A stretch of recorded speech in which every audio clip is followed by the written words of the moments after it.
My wife had an affair with her boss, and a stranger told me the truth. I used to think my life was boring in the best way, the kind of boring you brag about when your friends are juggling drama like circus clowns. I had a solid job in operations, the kind that came with a badge and meetings and people asking for my opinion like it mattered. And on the side, I owned a small but growing cleaning business, not the glamorous kind. No one is handing out trophies for carpet shampooing, but it paid well, and it gave me something I loved: control. I liked building systems, schedules, routes, teams. I liked turning chaos into checklists. My wife Natalie said it was my superpower. She would smile at me across the kitchen island like I was some kind of domestic superhero. Only my cape was a spreadsheet. Natalie worked as an assistant at a furniture company. Nice office, polished floors, tasteful plants that looked like they had their own salary. She was good at her job, organized, personable, always the one who knew where the file was and how to calm down the kind of manager who thinks a missing stapler is a national crisis. We had been married 7 years, and we lived pretty well for our state, not mansion rich, but comfortable, newer car, vacations that involved actual hotels instead of someone's cousin's couch, a home that smelled like coffee and clean laundry. We were the couple people pointed to and said, "See, that is what stable looks like." And I believed them. Until one Tuesday that looked like every other Tuesday decided it wanted to be. Remembered, I got home a little later than usual because one of my crew called out sick and I had to cover an evening job. I walked in, dropped my keys in the bowl by the door, and immediately noticed the quiet. Not a bad quiet, just the kind of quiet that says Natalie is in the shower or on the phone with her mom or watching one of those shows where adults compete over baking. I kicked off my shoes, did the responsible husband thing, and put mail in a neat pile. Then I opened my laptop at the kitchen table because I wanted to review my crew schedule for the next day, and also because I am the kind of man who relaxes by checking email. Yes, I know, I am a thrill seeker. My inbox loaded. The usual: vendor invoices, a note from a client who wrote like they were sending a telegram. Then one email subject line grabbed me like a hand around the collar: urgent meeting, concerning your wife. I stared at it for a full 10 seconds, long enough for my brain to say, this has to be spam, and then for my stomach to say, open it anyway. I clicked. The sender address was strange, a random string of letters like someone sneezed on the keyboard. The message was short, almost too careful. It said, I have information you need. It involves your wife. Meet me tomorrow at 6:30, Pine and 8th, coffee shop on the corner. Come alone. I read it again, then again. Then I checked for a company logo or a signature line or anything that would make this normal. There was nothing. No name, no phone number, just that time and place like a movie scene. I felt the first wave of anger, not even at Natalie, at the idea that someone would mess with my life, like my marriage was a toy you could shake for fun. I looked toward the hallway, listened, still quiet, and I made a choice right then. I would not ask her about it. Not yet. I know myself. If I asked, my voice would shift, my face would betray me, and she would either lie or panic or both, and I needed facts before I let emotions drive. So I closed the laptop softly like it was a sleeping animal, and I waited. Natalie came out of the bathroom with damp hair and that casual smile she wore like a favorite hoodie. She kissed my cheek, asked how my day went, and I said, long, the usual, and I heard myself sound normal, which was unsettling, because inside I was a glass of water someone had just tapped with a spoon, vibrating. She talked about work, about her boss being in a mood, about a client who wanted a custom sofa in 3 days like they thought furniture was delivered by teleportation. I nodded and laughed in the right places, and the whole time I studied her, the way she held her mug, the way she checked her phone screen down by her hip, the way her eyes flickered just a fraction when she mentioned her boss. Nothing obvious, nothing you could point to, but my brain had started doing that thing where it turns every detail into a clue. We ate dinner. We watched half an episode of something. She fell asleep on the couch with her feet tucked under her, and I sat there staring at the TV while my mind ran circles. At midnight I went back to my laptop, reread the email, checked the sender domain. Nothing helpful. I even searched my spam folder like that would reveal a grand conspiracy. I barely slept.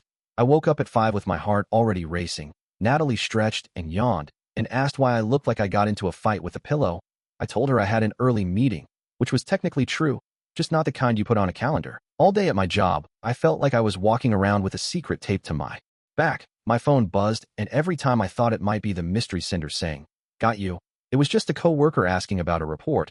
I kept my cleaning business running through quick calls, told my supervisor I might need to leave a little early, and by late afternoon I was sitting in my car outside that coffee shop on Pine and 8th, hands on the steering wheel, watching people come and go. Regular folks living their lives like they were not about to step into someone else's tornado. I checked the time, 6:25, my leg bounced. I told myself this could be nothing.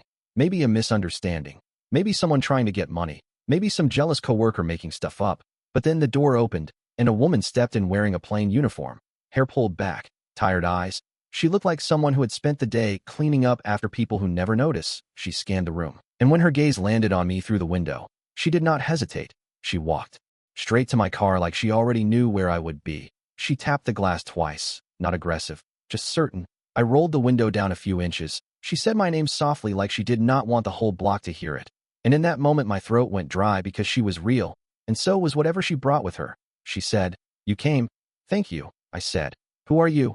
She glanced around, then said, "Not here, inside, but in the back. I have proof, and I need you to see it before you talk to her." I sat there for half a second, then nodded and got out. Because I have learned something about life. When someone says they have proof, you either walk away and let curiosity eat you alive, or you step forward and let truth do what it does, even when it hurts.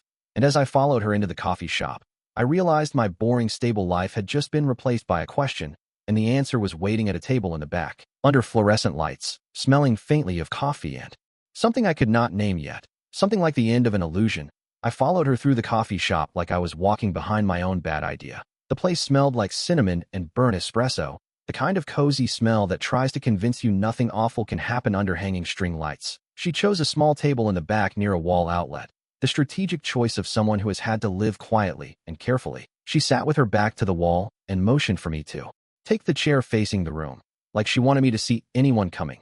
I sat and kept my hands flat on the table so I would not drum my fingers like a man in a courtroom drama. She looked at me for a second, then said, "My name is Marisol. I clean at Crestline Furniture. That is where your wife works." I blinked. Crestline was Natalie's company, and my stomach tightened like someone was pulling a drawstring. I said, "Why are you telling me this?" Marisol let out a breath and glanced down at her bag. Not dramatic, not trying to build suspense, just tired, she said. "Because I have seen things, because I could not unsee them. And because if it was me, I would want someone to tell me." I wanted to say, "Are you sure you have the right person? Are you sure it is my wife?" But the way she said it made those questions feel childish, like asking if rain is really water. I said, "How do you know my email?" She nodded slowly like she expected that. She said, "I did not hack anything. I did not steal anything." I asked around, quietly. "I found your name on the company emergency contact list. Sometimes assistants put family contacts for office forms. Your wife has you listed, and I have been cleaning offices for a long time. People think cleaners are invisible, but we see paper, we see calendars, we see little name plates, we see trash, and trash tells the truth when people do not." That line hit me harder than I expected. Trash tells the truth. I almost laughed because it sounded like something you put on a motivational poster. But I could not laugh, because my chest felt packed with wet sand. I said, "What exactly are you saying?" Marisol reached into her bag and pulled out a small phone. Not fancy. Screen cracked at one corner. She placed it on the table but did not slide it to me yet. She kept her hand on it like it was something fragile. She said, "Your wife and her boss, Mr. Harlan. They have been meeting after hours, not just working late. Not meetings, not paperwork. I have seen them, and I have heard them. And I recorded what I could because I knew no one would believe a cleaner with just words." I stared at the phone like it was a live wire. My mind tried to protect me by negotiating. Maybe it is flirtation. Maybe it is a misunderstanding. Maybe my wife made a mistake, but not that kind of mistake. I said, "Why would you record them?" Marisol's eyes hardened just a little. She said, "Because he is not a good man. He treats people like furniture. He moves them around. He puts them where he wants. He acts like we do not matter. And one day I heard him laughing about you. He said, her husband is too busy playing businessman. He will never notice." That was when my hands curled under the table. I felt heat rise up my neck. Not the wild rage kind. The cold rage kind that is sharp and clean. The kind that makes you calm and dangerous in conversation. I said, "How long?" Marisol hesitated, then said, "At least 3 months, maybe more." I saw small things before. The way she stayed late. The way she walked out with him when everyone else was gone. Then one night, I came back because I forgot my keys in the supply closet. I heard voices in his office. I did not mean to listen, but the door was not closed all the way. And then I saw. She stopped there, and I saw her swallow hard, like she did not want to hurt me, but she would not protect a lie either. I said, "Show me." She nodded once, unlocked her phone, and turned it so I could see. The first thing was not a video. It was a photo of a desk calendar page with handwritten notes. After hours. H. Then a little heart drawn like a careless teenager. My brain registered it like evidence in a file. Then she swiped and opened a short video. It was grainy, filmed from a low angle like the phone was tucked in a pocket or held behind something. I recognized the office layout instantly because Natalie had shown me photos when she started: sleek desks, glass walls, the company logo on a plaque in the corner. The video had no clear faces at first, just shadows and movement. Then voices, Natalie's voice. I knew it like I knew the sound of my own name. She was laughing, not the polite laugh she uses at my jokes when I am trying too hard, a real laugh. And then a man's voice, older, smooth. That had to be Harlan. He said something about how she deserved more than being stuck at home with a husband who counts mop heads. I felt the words land on me like little stones, because I do count mop heads. I count everything. That is why my business is profitable. That is why we live well. And hearing it used like an insult made my vision blur for a second. Marisol paused the video and looked at me. She said, "I am sorry," I said. Nothing, because my body was busy doing emergency repairs. My heart thudded in my ears. My jaw clenched so hard it hurt. She resumed, and then the camera shifted and I saw them. Not perfectly, but enough.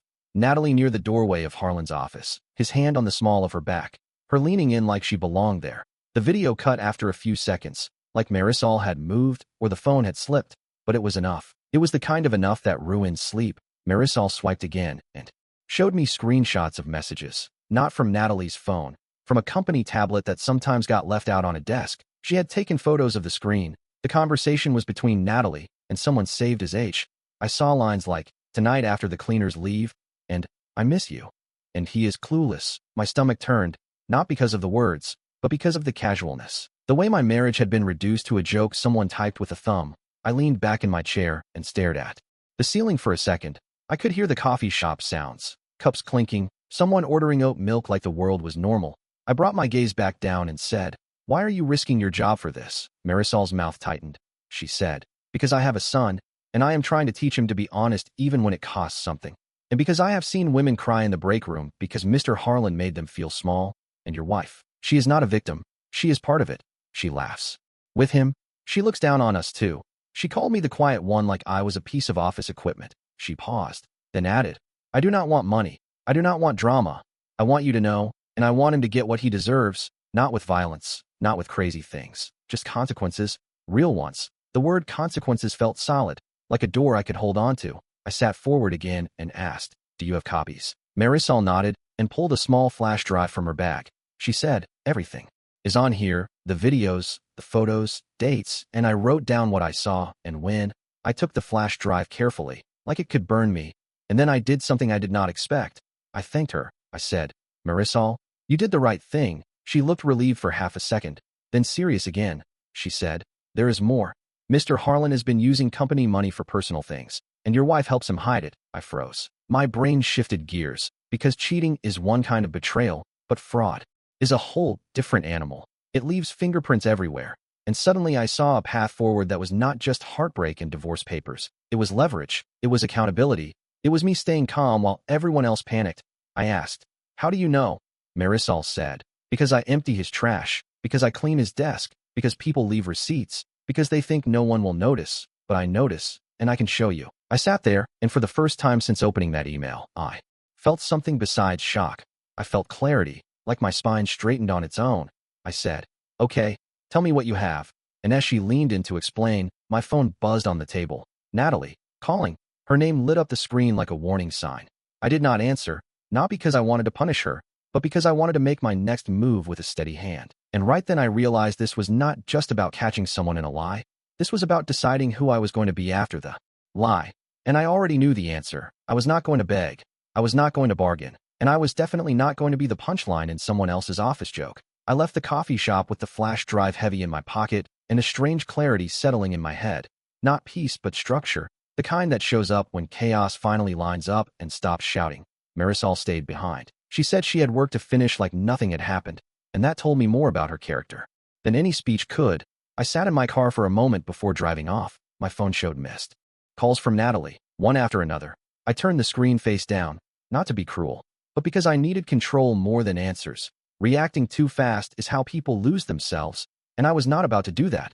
I drove across town to see my friend Marcus, the kind of man who listens like he is collecting evidence, calm, precise, never dramatic. I told him everything from the email to the video to the messages and the money concerns. He did not interrupt once. When I finished, he leaned back and said, "This changes things, but not who you are." Then he told me not to confront her yet, He said information is power only if you stay calm enough to use it. He advised me to back everything up and write down timelines while my memory was sharp, to think like a manager, not like a wounded husband. That sentence settled deep, because managing chaos is what I do best. I left his office with a plan and a steady pulse. When I got home, the house was quiet but tense. Natalie sat at the kitchen table, gripping her phone, eyes red but focused. She stood up fast and started talking at once, asking where I had been and why I was not answering. I lifted my hand gently and told her we would talk, but not now, not rushed and not emotional. Tomorrow we would sit down and speak honestly without interruptions or games. She froze for a second, then nodded. I went to the guest room and closed the door softly. I sat on the bed and let the weight of it all settle, the disappointment, the sadness, the realization that something I trusted had been quietly dismantled. But beneath it all was something solid and unshaken, self-respect. I knew my value. I knew what I had built, and I knew that no matter what came next, I would walk through it with my head up and my voice steady. The phone buzzed once more outside the door. I did not reach for it. The truth could wait until morning. Morning arrived without ceremony, no dramatic sunrise, just light creeping through the blinds like it always did. I made coffee out of habit. The familiar routine felt almost defiant. Natalie watched me from the doorway like she was waiting for a verdict before the trial even started. We sat at the kitchen table across from each other, the same table where we planned vacations and argued about paint colors. I told her we were going to talk and that I needed honesty without detours. She nodded too quickly, already crying, already apologizing before I had said a word. I told her to stop and listen. I explained that someone had contacted me, that I had seen evidence, and that this was her one chance to tell the truth without excuses. She tried to deny it at first, small soft lies that collapsed under their own weight. Then she broke, tears sliding down her face, hands shaking. She admitted to the affair with her boss, said it started as work stress and turned into something she could not stop, said she felt invisible and flattered and confused. I listened without interrupting, because understanding does not require agreement. I asked how long. She answered. I asked if she planned to tell me. She looked down and said she did not know. That answer told me everything. She begged, said it was a mistake, said she loved me, said we could fix it. I let the silence stretch. Then I told her calmly that love does not make you careless with someone else's trust, that mistakes are brief, and this was a pattern. I told her I knew about the money issues too. Her face went pale. She whispered, "How did you?" No. And in that moment the power shifted completely. I did not raise my voice. I did not insult her. I simply said that choices have consequences and I would not carry the weight of hers anymore. I told her we were done, not in anger, but in certainty. She cried harder, promised change, promised therapy, promised anything. But promises made after exposure sound like noise. I stood up and told her we would separate respectfully, that I would help with logistics, but not reconciliation. I said I deserved honesty and partnership, not secrets and shadows. She asked if there was any chance. I said no, because clarity had replaced hope. I walked out of the kitchen feeling strangely light, like I had put down something heavy I did not realize I was carrying. And as I stepped outside, I knew the hardest part was over, not because the pain was gone, but because the truth was finally facing the right direction. The days after that conversation moved slowly but cleanly, like a room being emptied piece by piece. Natalie packed some things and stayed with a friend. There were no screaming matches, no dramatic scenes, just practical discussions about schedules and space. I focused on work because work has always been my anchor. My job stayed steady, and my cleaning business demanded attention, crews to manage, contracts to renew, routines that did not care about heartbreak, and I was grateful for that.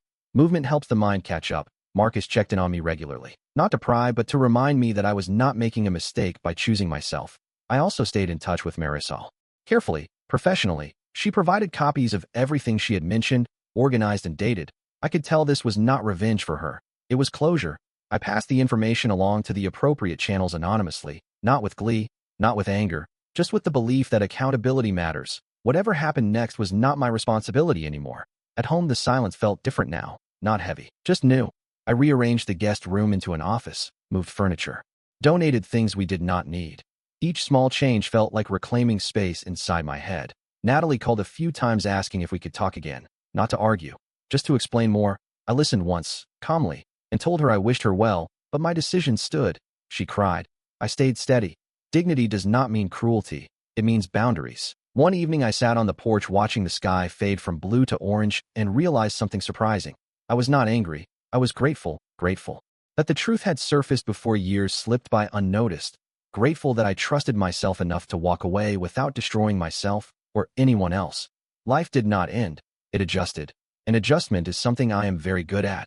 The future felt uncertain but honest, and for the first time in a long while, that felt like enough. A few weeks later, life began to show its quieter changes, the kind you only notice when you stop bracing for impact. My routine settled into something new but stable. Mornings were simpler, evenings calmer. I slept better than I had in months, not because everything was perfect, but because nothing was pretending anymore. My cleaning business picked up 2 new commercial contracts almost back to back, both referrals, both unexpected. I took it as a reminder that steady work speaks for itself. Marcus joked that chaos had cleared a path for progress, and I could not argue with the results. I also noticed something else. My confidence felt different. Not louder, just grounded. I stopped second-guessing my choices. I trusted my instincts again. One afternoon, Marisol called me. Her voice careful but relieved. She said she had accepted a position with a different company. Better pay, better hours, less fear. She thanked me for listening and for acting without turning her life into a spectacle. I told her she earned every good thing coming her way. After the call, I sat for a moment thinking about how strange it is that truth connects people who might never otherwise meet. Natalie and I finalized the separation paperwork without drama. She looked smaller somehow, not weaker, just quieter. She apologized again, this time without urgency, and I accepted the apology without reopening the door. Forgiveness does not always come with reunion. Sometimes it just means letting go. As I drove home that day, I realized the story I once told myself about success had changed. It was no longer about appearances or shared plans. It was about alignment. Waking up and knowing your life matches your values. That night, I cooked dinner for myself, turned on music I actually liked, and laughed out loud at something stupid on TV, alone but not lonely, aware that this chapter had not broken me. It had clarified me. Time did what it always does when you stop fighting it. It moved forward and took the sharp edges with it. Months passed, and my life did not return to what it was. It became something better fitted. My work grew steadily, not explosively, but with the kind of progress that lasts. I hired a new operations manager for the cleaning business, someone sharp and honest, and for the first time I took real weekends off without guilt. I reconnected with friends I had slowly drifted from, not because of the marriage ending, but because I finally had room again, room to show up as myself without filtering every thought through someone else's expectations. People asked how I was doing, and I told them the truth. I was good, not magically healed, not floating, just solid. Natalie and I stopped communicating altogether after everything was finalized. There was no bitterness in that silence, just closure. One evening, I caught my reflection in a store window and barely recognized the calm in my posture, the ease, the absence of tension I had been carrying without realizing it. Betrayal had tried to rewrite my story into something small and humiliating, but it failed. Because I did not beg, I did not chase explanations that would never satisfy. I chose clarity over comfort and self-respect over familiarity. That choice changed everything. I learned that love is not proven by endurance alone.